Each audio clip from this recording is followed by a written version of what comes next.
Everyone, welcome to today's webinar on choosing the effect size for sample size calculation, brought to you by Inquiry by Dotmatics. Today we're going to be discussing everything to do with choosing your effect size when it comes to silly intro. Hello everyone, welcome to today's webinar on choosing the effect size for sample size calculation, brought to you by Inquiry by Dotmatics. Today we're going to be going through everything to do with effect size for sample size determination. So we'll be looking at what effect size is in regards to sample size determination, different methods for estimating effect size, some ways to explore uncertainty surrounding effect size, and we will look at some methods for handling uncertainty throughout a trial using adaptive trial design. Just a few frequently asked questions to cover. This webinar is being recorded. The recording and the slide deck will be sent out either later today or tomorrow. If there are any questions during the webinar, I think there's a section on the right for asking, and I will get to them at the end if I keep it within time. And if not, I will respond in email to the questions afterwards. There will be references at the end of the slide deck for anyone who's interested in reading more on some of the concepts discussed in this webinar, or for interested in looking at some of the resources here. There will also be a contact email at the end of the slide deck for anyone who wants to get in touch. And there will also be a trial link for Inquiry at the end for anyone who wants to check out the software, or for existing users if they want to check out some of the higher tier tables that are used in today's software in general. So just to introduce myself, my name is Calvin O'Brien, and I am a research statistician here at Dotmatics working on Inquiry. So today's agenda, as I've hinted at, is going to be discussing effect size in sample size determination. So we will look at what that is in this context. We'll then look at different estimation methods, so using expected effect sizes versus using what is known as a minimum clinically important difference, and some of the benefits of each and how they can be combined. Then we will look at how to explore uncertainty surrounding effect size, and so we will look at different methods such as sensitivity analysis, where we examine different scenarios, and we will also look at assurance, which provides a summary statistic back from uncertainty. We will then look at promising zone designs, which are a feature of adaptive trial designs, of group sequential designs. And lastly then, questions are welcome throughout the webinar, and I will get to them at the end. So this webinar is brought to you by Inquiry by Dotmatics, the complete solution for optimizing your clinical trial design. As you can see, there's a range of features available across all phases of clinical trials. So you can see there we have preclinical research, such as animal studies and ANOVAs and ANCOVAs. We have early phase, CRM, Simon's, two-stage, Fleming's, GST, post-marketing stuff, cohort study, case control study. But Inquiry's main focus is on confirmatory. We're mainly focused on sample size determination, power analysis, and adaptive design. You can see we have over 1,000 scenarios for fixed term, adaptive, and Bayesian methods. Some of the stuff we're touching is there, Bayesian assurance and sample size re-estimation. And lastly then, Inquiry is a tiered licensing program. So there are 4 tiers of Inquiry available. You can click the button at the bottom when you have the slide deck to examine the differences between the tiers. As mentioned, we'll be using some tiers, some tables out of Plus, that's where our assurance is from, and we will look at, I think some of the group sequential design stuff is inside in Pro, But again, for anyone who has inquiry, or even if you don't have inquiry and want to check out some of the stuff, you can sign up to a 14-day trial at the end of the webinar or the slide deck, all available within browser to check out some of the stuff we discuss here today. So without further ado, we'll get into the webinar. So we'll start with what is effect size in sample size determination. So as mentioned in a webinar a few months ago, which went into a step-by-step guide to sample size determination, there are 5 essential steps for determining sample size. And effect size is important in 2 of them. In step 3 here, it's its own step in choosing what your effect size is. So we define our effect size based on clinical experience and or estimated effect on appropriate treatment effect measures. So we would look at stuff like potentially difference between groups, or proportion or odds ratio for proportions, or we would look at maybe hazard ratio for survival analysis. And then in step 5, we're interested in exploring uncertainty. So in our trial, there will be lots of places where uncertainty will stem from, whether that be the design itself of the trial or nuisance parameters, but we will have a level of uncertainty surrounding our effect size, because at the end of the day, we're only dealing with an estimate. So we need to evaluate the sensitivity of sample size to assumptions above, which in our case for today will be our effect size. So we do this by evaluating alternative scenarios through that sensitivity analysis, and we might look at criteria as well, such as assurance and the summary statistic that returns. So what is effect size? So effect size refers to the estimated effect of a treatment on the condition being studied.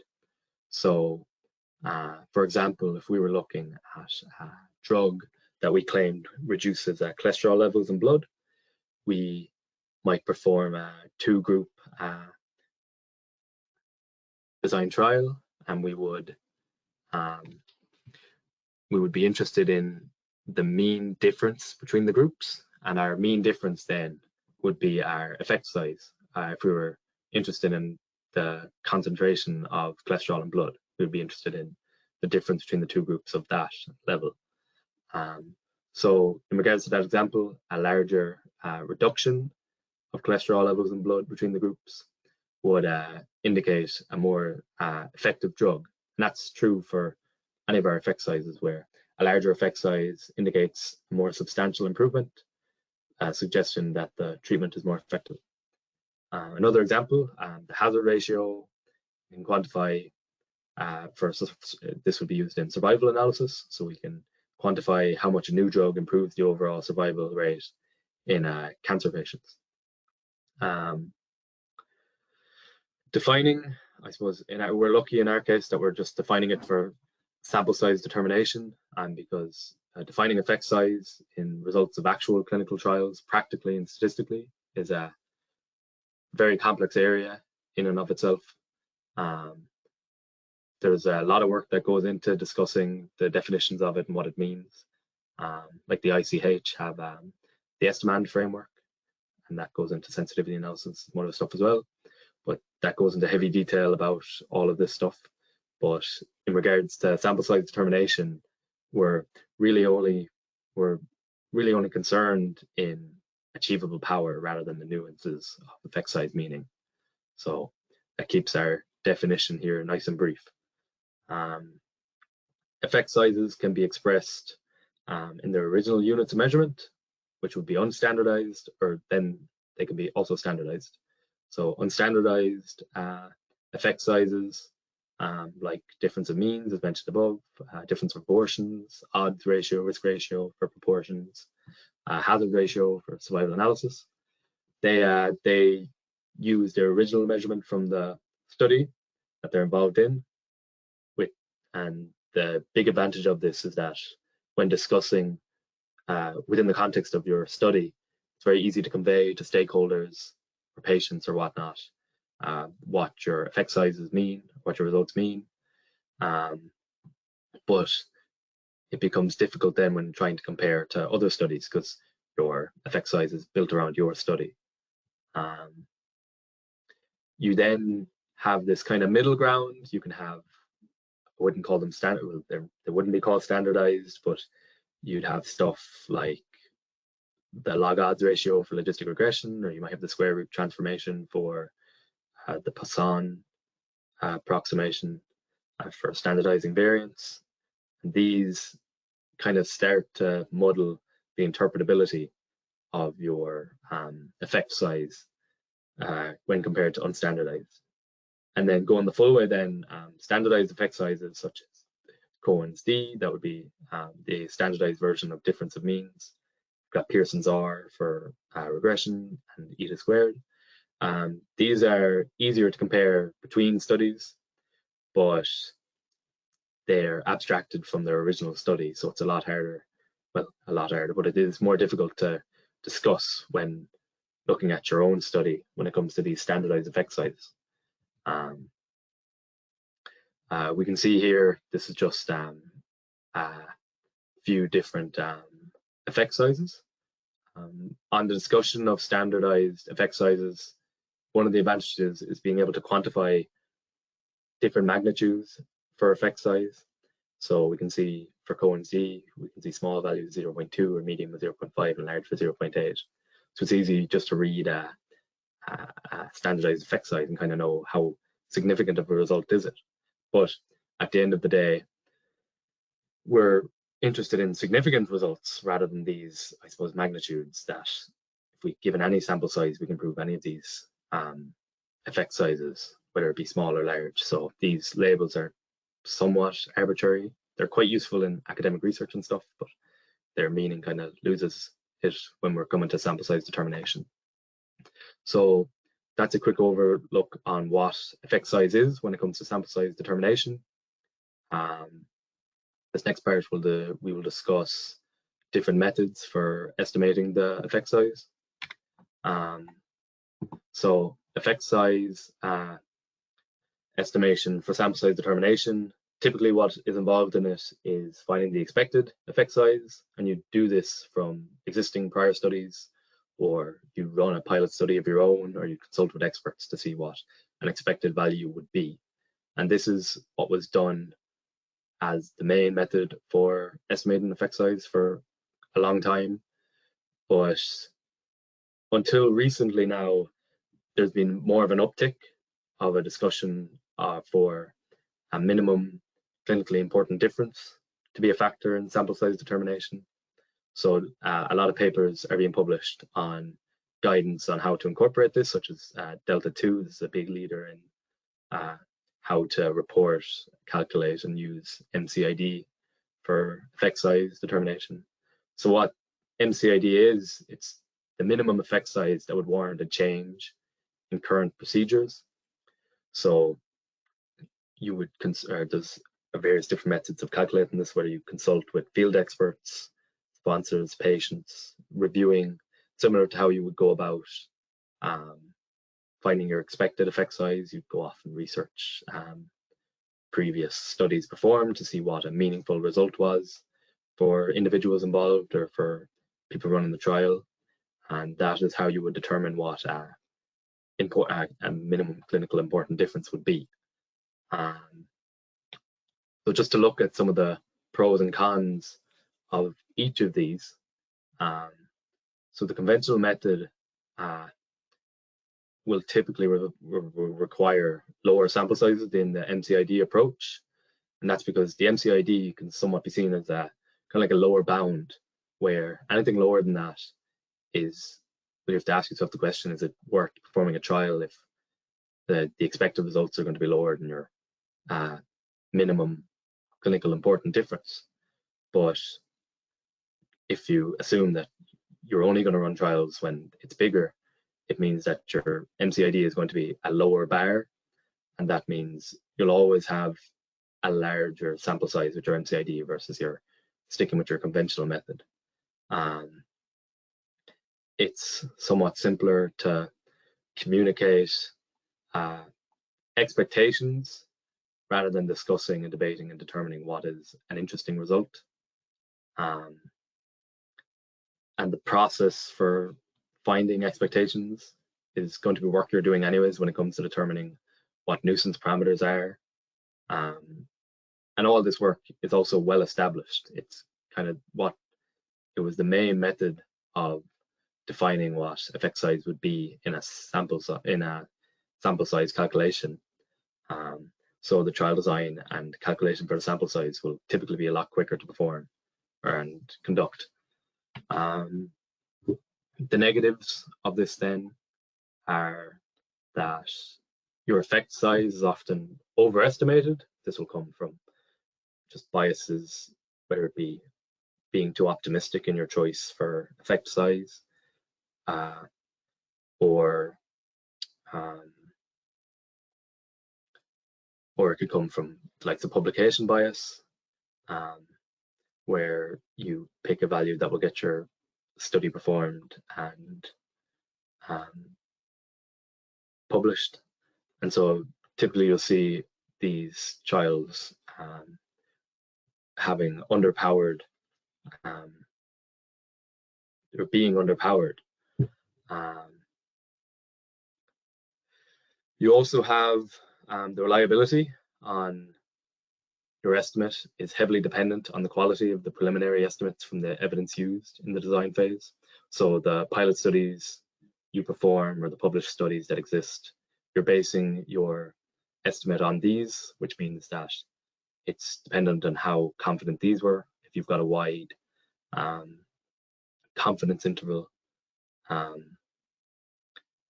it means there's going to be a lot of uncertainty surrounding your effect size, which means it's more likely that you are going to have an underpowered study, considering how your effect size can sway quite dramatically or drastically.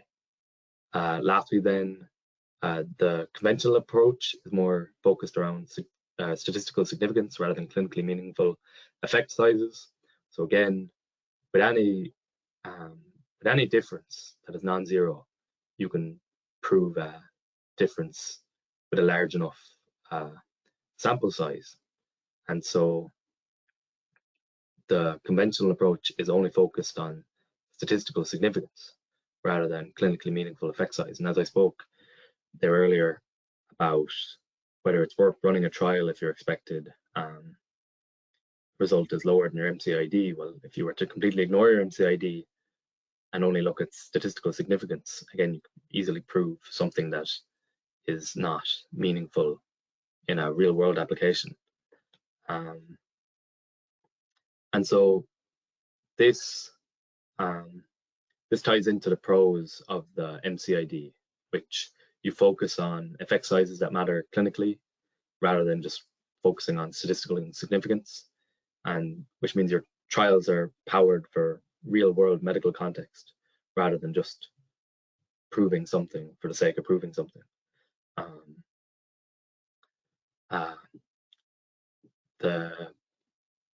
There's a potential. I know I mentioned earlier about it's simpler to communicate what you expect to happen rather than have this big discussion on what is meaningful. But having this discussion on what is meaningful can justify the importance of the trial outcome to different stakeholders. So again, you are discussing what patients deem is an improvement for them, which can be a large motivator for the trial. And it also reduces the chance of running studies which may not contribute to meaningful medical advancements. So there's a good Doug Altman quote that says, we need less research, better research, and research done for the right reasons. So there's no point doing these studies which do not contribute much meaningful for clinical meaning. The studies should really only be done when there is a meaningful contribution to be made. But the cons of this then are you'll typically end up oversampling for MCID. As I said, it's a lower bound, so you will have a lot more patients in your trial if you base it off MCID, which can make some studies infeasible. And that somewhat ties into the point of that sample size theater, where if you have, you might know the resources available to the trial initially and calculate your effect size from that, and then compare it to your expectations, your MCID, to consider that a trial that you can actually perform and have powered efficiently or sufficiently. But yeah, MCID, because it's going to involve larger sample sizes, you're potentially increasing the cost and the complexity. And again, that makes some trials just infeasible. The definition of your MCID may differ between different stakeholders. So for patients, they may be interested only in the improvement in quality of life, versus, I suppose, clinicians want the benefit to harm. They want to weigh the pros and cons and also look at the costs. But then there's also defining the MCID is different due to different calculation methods. So you have the anchor method, where you fix your results to some scale. So for an example, maybe that if you have patients reviewing something like a pain score on a Likert scale, you may calculate the difference between those who report a meaningful improvement and those who do not on their pain scores, and see, well, what do people consider to be an improvement on their pain scores. You also have the distribution-based method. So you would look at stuff like maybe the standard deviation and take some proportion of that to be your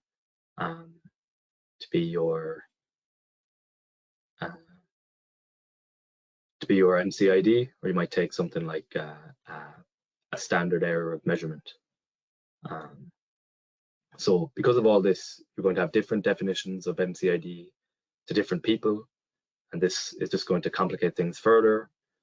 And lastly, then, even finding out what one of these MCIDs are requires thorough consultation with multiple rounds of discussion and negotiation among stakeholders.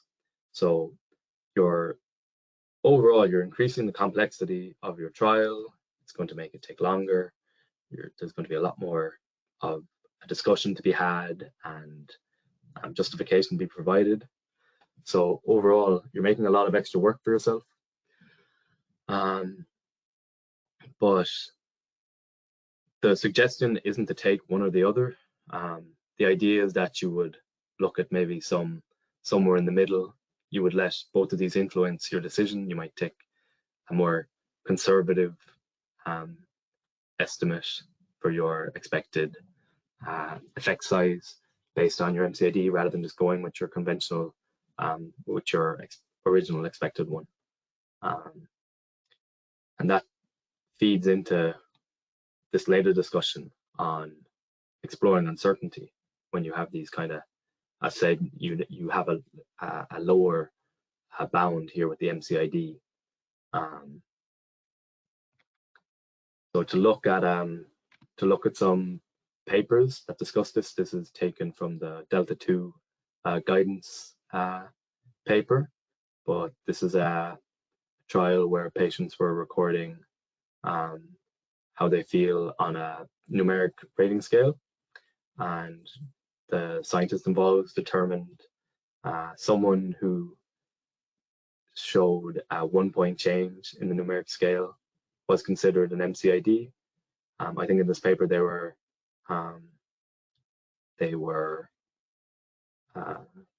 interested in seeing a proportion of increases between their control group and their treatment group. But this is where, I suppose, when we think about the 5 steps of sample size, even step 1, where it's designing your study, ties into your effect size, because how you design your study will change what effect size you use, and in turn reduce or change how much your sample size you will need. So in this case, rather than doing a proportion test, they instead choose the mean change between groups as their effect size, and this, I think, reduced their sample size in the end from like over 800 down to 300. So a significant difference just in a slight change in how you quantify your effect size and what you go investigating for. So they are performing a 3-way crossover trial between 3 different drugs. I think it might just be 2 and a control, but so they do a adjustment on their significance level for multiplicity. They just have a 5% overall, which means a 1.67% per test, and they take a 90% power and a sample size or a standard deviation of 1.65. So if we swap over to inquiry, we can it will be brought to this this home screen when we open up the software, and we can see here what packages are available to us and some stuff, if files we're working on if we want to resume, open them up here as well. But in our case, we would want to open up a new table, so we can either search it here. We're looking for a 2-sample z-test, but we could also look here. We say fixed, means, 2, and inequality. If we scroll down, we can see our z-test for 2 means. So we'll just go and select that there. Close this one. So here we have our table in inquiry. You'll be brought to this spreadsheet, like spreadsheet for putting in values, which will be very handy for performing specific or sensitivity analysis. Each table in inquiry will have this home card, which will explain what the table is and what methodology is being used and some of the references in case someone wants to go off and investigate themselves. And then for each entry, we can see it updates the help card. So it gives a bit of advice on what to choose and some acceptable entries and what it is. So if we want to recreate what we saw in that paper, they had a significance of 5% divided by 3. This is our effect size, the difference in means in this case, where they said they were interested in 0.5, standard deviation of 1.65, even sample size ratio, 90% power, and we get 295, which I think in the paper was 294. I think that just comes down to a rounding difference. So you can see our 90% or 90% power gets us 295. And we have a nice little summary here that summarizes what we've entered above. As I mentioned earlier, we also have we could look at this through sample size theater. If instead we knew what resources were available to us, but didn't know what effect size we could detect, we can re-enter our details here.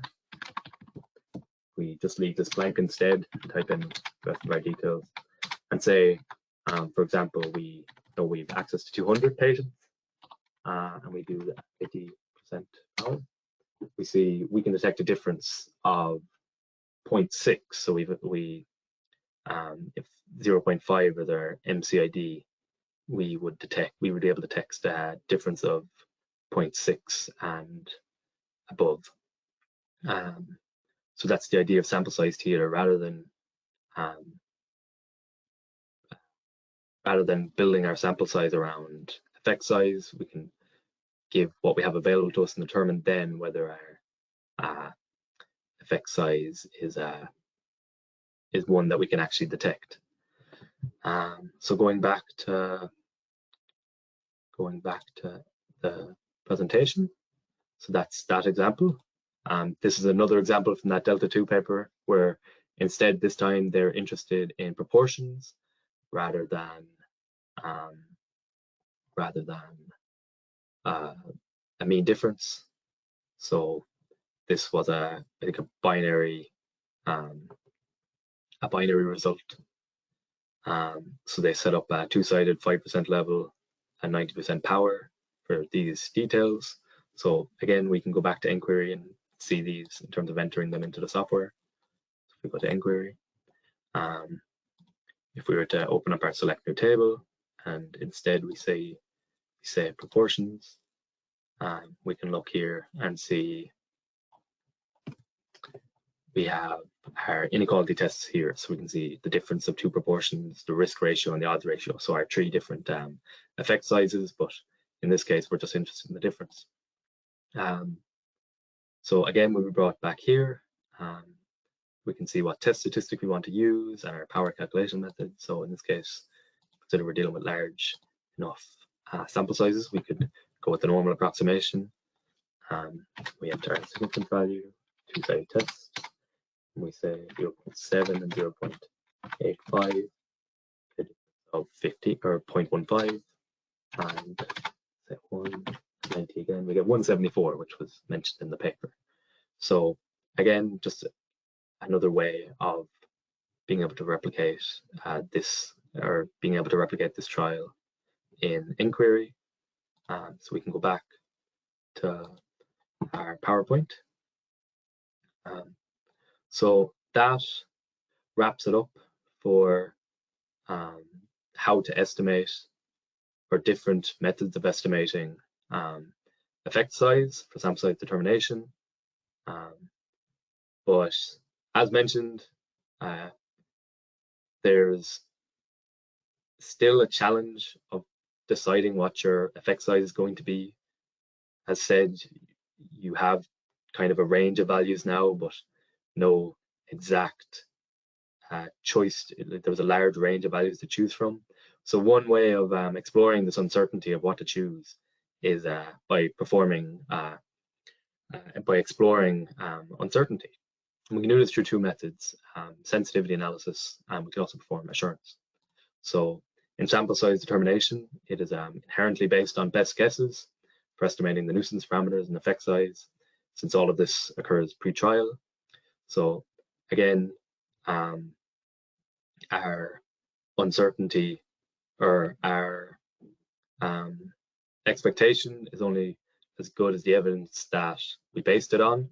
So again, if we have wide confidence intervals, we have a large amount of uncertainty in our trial. So exploring this uncertainty involves investigating how the sample size and the power may change when assumptions about these parameters differ from what's expected. So in our case, it would be whether we get a lower effect size than what we were expecting. If we get a higher effect size, we pretty much we just have an overpowered trial in that case. There's not much concern there. We probably could have reduced the sample size. But when our effect size is lower, that's when these situations come into concern.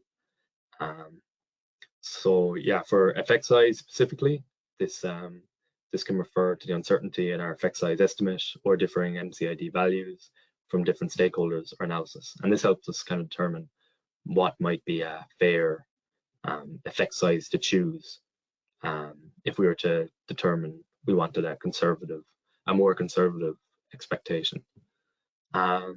So as said, there's two common approaches to uncertainty evaluations.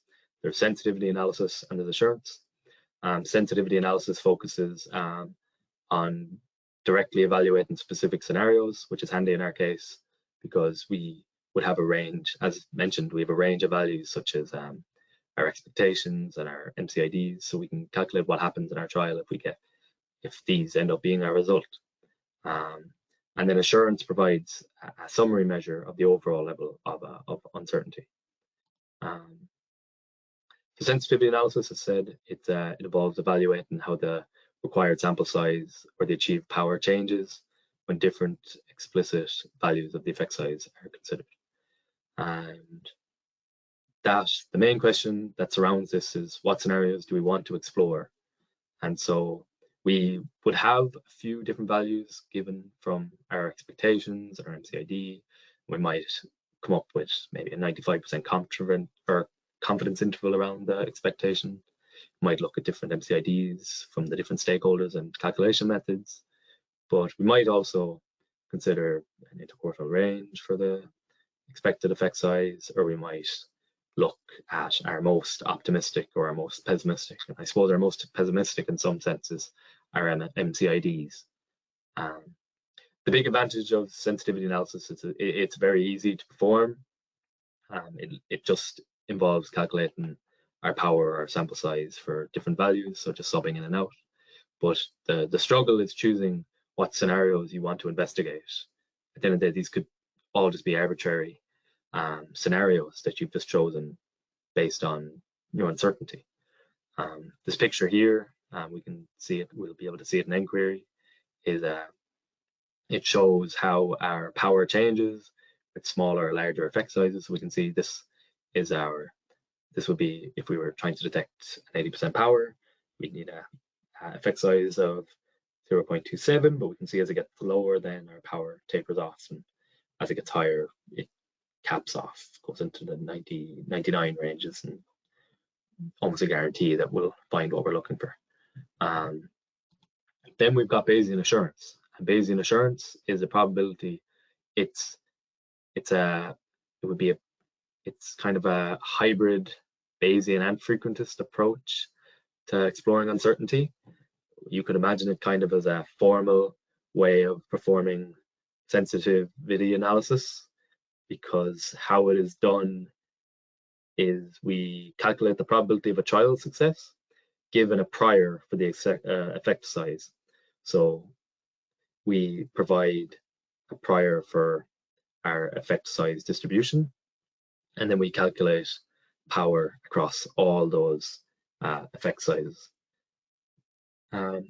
So it's framed as the true probability of success, and it can be considered as one of the Bayesian analogs to power. We can see this picture here on the right is a few different Bayesian analogs to power, and our fourth one there, the probability of success, is our Bayesian assurance. The difficulty here is, I guess, providing that prior. It's a lot of work to calculate what the prior is. There's different frameworks, such as the Shelf framework, the Sheffield elicitation framework, where you consult with experts and come up with some prior from that. But that's the main struggle here, is quantifying your uncertainty through this parameter, or through this prior. It also reduces your uncertainty down to a single summary measure. So assurance, you can see this calculation here at the bottom of the slide. We define power as some function of our estimate. So here it would be our effect size, which is just the probability of a result given our effect size. And assurance is just the overall probability of a result. So we find the expected value of this power function. So here, this is the first example we looked at. The same stuff, but we can look at how we might explore uncertainty around that. So we'll go back to inquiry now and have a look, and we'll go back to this.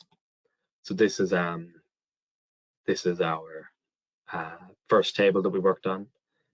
We have our sample size here, but this is more so what we're interested in. So if we were to explore, I suppose we've done a small bit of it even with this. Like, we've looked at sensitivity analysis when it comes to, if we had a smaller, well, I suppose if we had a larger sample size, if we assume this is our MCID and this is our expectation, we see how our sample size change. But we can also look at, say we take this as our trial design, if we're saying this is what we expect, and we say instead what happens when we don't get our expected value, and instead we get our MCID, but we keep our sample size the same. So we say it's 200. Well, what is our power? And so we see a reduction in power of down to 70, just shy of 74%. And we can actually look at this if we go into user selected rows. We can plot our difference in means to our power. We can take, I suppose we look at 0.3 to 0.8, I guess would be a good value to use, and we'll do a 1/100th step thing. And when we run this, we can see our how our power is affected by different different differences of means. So we can see our original, this was if we planned it around our expectation, what our power we get, but then when we get we actually have our 73.77. If we're even lower, we can see it taper off down below 50 and down as we start to get our really low values here. And again, we can also see what happens when we were when we were a bit pessimistic with our assumption. You see it go up. So that's one of the nice things about inquiry, that you can see across a range of different values rather than just having to explicitly define some scenarios. So you can see it's quite easy to perform sensitivity analysis here in inquiry. You can do that with pretty much most tables just by re-entering slightly different input parameters. But I suppose what's more interesting then is to look at Bayesian assurance. So we have a table here, our Bayesian assurance for two normal means. So if we were to define our significance again and whatnot, in this case, we're imagining our effect size of the normal prior distribution, and we can imagine we did some work and we calculated. So if we're calculating it based on our expected result, in this case, if we say prior mean difference 0.6, and I think I don't have it at the top of my head, 1.65 squared. So our prior variance, or this is just our variance, sorry, this is our variance for 1.65 here instead. This is, I suppose this value quantifies our uncertainty around the mean difference. So the larger this value is, the more uncertain we are of our effect size. So if we say this is 0.3, we say our posterior variance for the difference is, that will calculate now when we enter this. So if we put in 200, and we can see that our assurance is 68%. So we can see if we have this level of uncertainty around our effect size, that we actually turn out and have this shy of 70% assurance. This maxable achievable assurance, AMAX, is what would happen if we kept increasing this value. So if we put this up to 400, so we go 775 and we go up to 800, and that'll slowly trickle up and eventually we'll max out the 100% achievable assurance. But in our case, for 200, we get 68, or shy of 70% assurance. We can change our variance as well, and if we lower this, we get a slightly different, our assurance slightly changes, 0.1. So, as we grow more confident, our assurance reduces.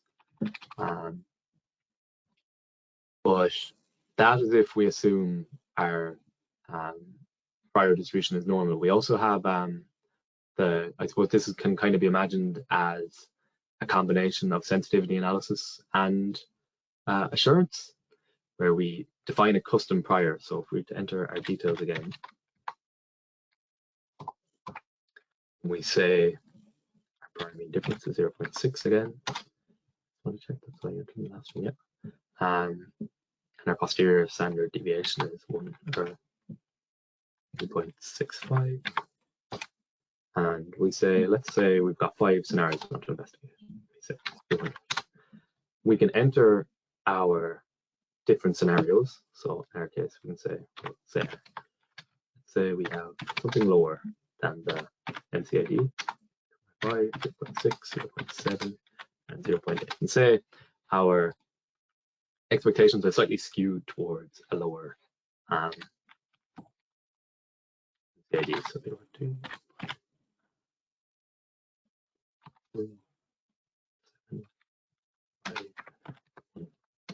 So when we type in our values, we get an assurance of 77.4%, which is an increase from our initial thing of, if we have a uncertainty of our initial scenario where we had a uncertainty of 0.3 for our variance.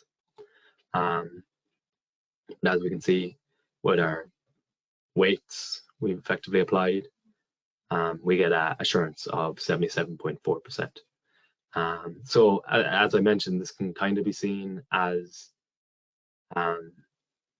combination of assurance and sensitive. It's a more advanced sensitivity analysis where we're able to put weights in our different scenarios. But as you can see, then we get our assurance. But the downside is all we can get is this assurance value. We don't get these comparison values or the graphs we're able to produce with the Z-test. I think we can do a thing here. We can, if we say assurance, well, we say if we increase the variance, but I suppose it doesn't really work this great in this table. I suppose it'd be for, oh no, it is this table, apologies. If we increase our prior variance for the difference, say 0.1 to 0.5, we'll do that at 0.1 step increase. Again, we can see, because this is a two-sided table, you'll see that's why it has this kind of U shape as the prior variance for the difference gets bigger, you end up proving significance on the negative side. If you're actually trying to show an increase, this assurance will go back up to 100, but that's because you end up showing significance on the negative side. But you can see here our value is going up this way as our prior variance for the difference is going down. So if we go back to our slides, then we'll go to. So that is how to perform sensitivity analysis and assurance in inquiry. So the last part of our discussion then will focus on promising zone design. So this is one method for accounting for uncertainty during the trial, is allowing for adaptive trial design.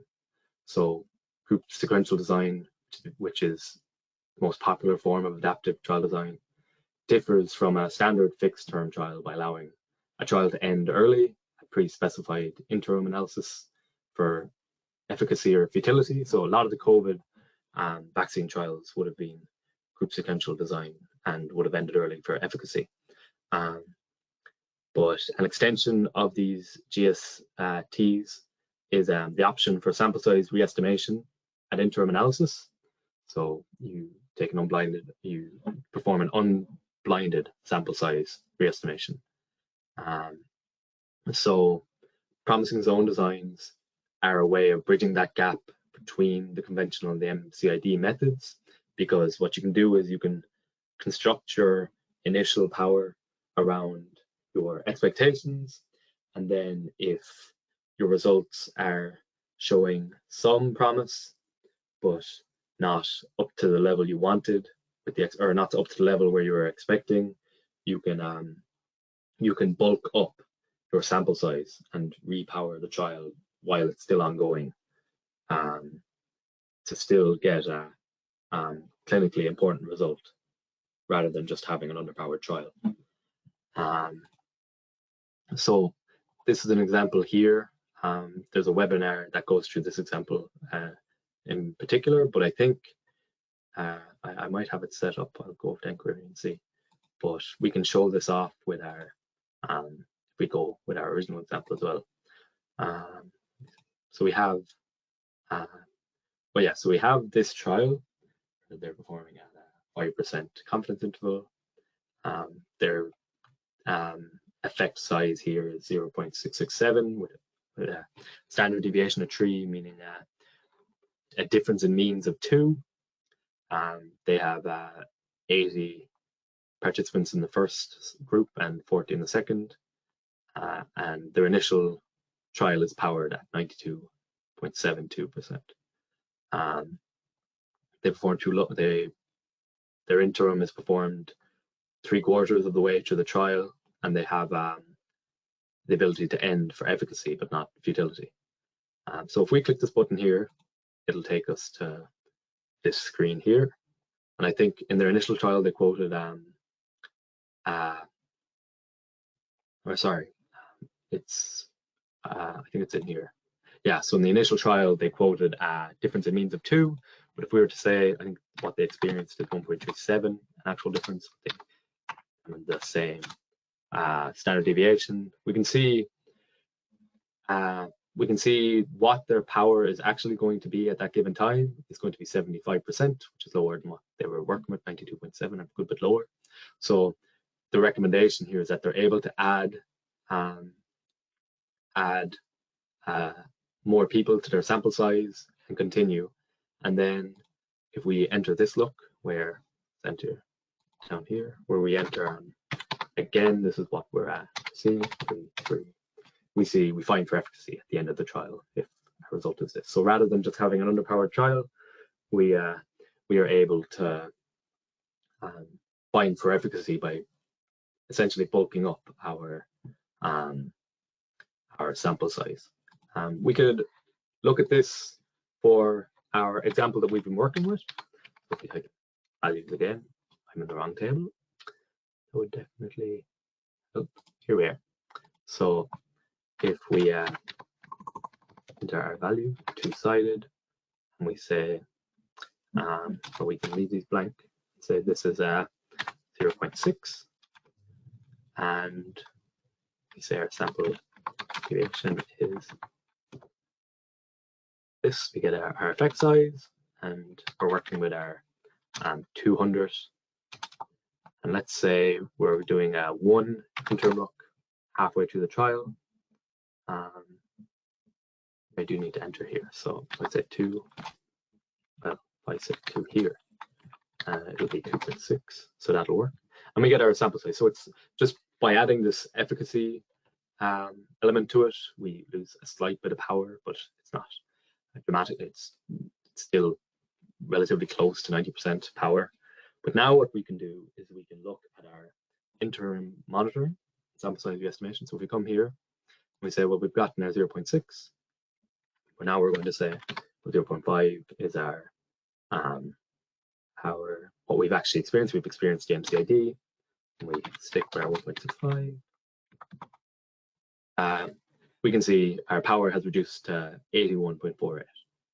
And we can see then it recommends us to add N and continue. So in this trial, it would want us to add 45 participants to our trial at this point for the second half to be able to achieve. And if we just continue here and we enter our values again, we say we're still experiencing the MCID and nothing has changed, we can see we find for efficacy. So this has allowed us to bulk up our power again back to close to 90 by just increasing our sample size. So as we've seen now, we've been able to build our test around our expectation, and then when it doesn't match our expectation but still is a promising result, we can add some patients halfway through and we can keep going and still find our significant result at the end. So that is a way of bridging this gap between MCID and